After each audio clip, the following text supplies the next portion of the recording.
उधर green party की leader एनामी पाउल वालों मिसिसागा तो अपनी चोण मुहिम की शुरुआत कर दी गई है तो नाल ही उन्होंने इस मौके कई अहम मुद्दों उत्ते गलबात करदे अपनी पार्टी का स्टैंड भी स्पष्ट किया। इस तो इलावा उन्होंने अफगानिस्तान के ताज़ा हालातों उत्ते ट्रूडो सरकार नूं भी घेरन की कोशिश की है।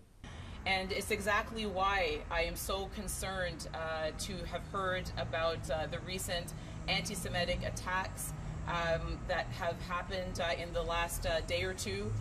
Beth Shalom is a synagogue in Toronto St. Paul's that was defaced by graffiti.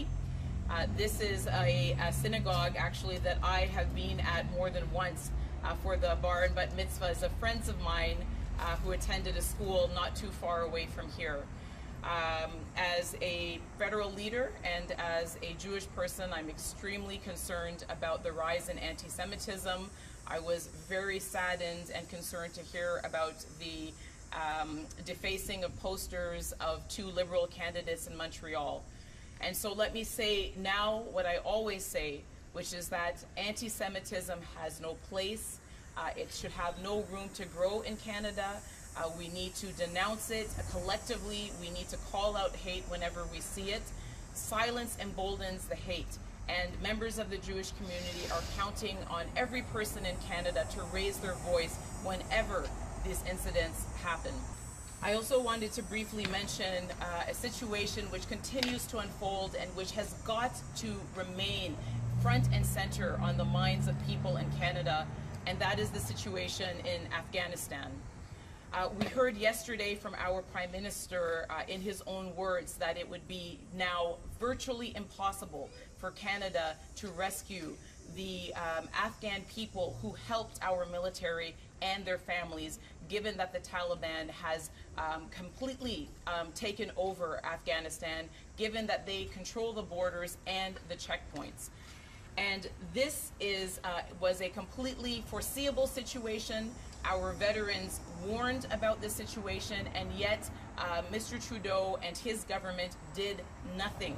They did nothing to ensure the security and safe passage of Afghans at a time when it was still possible to do.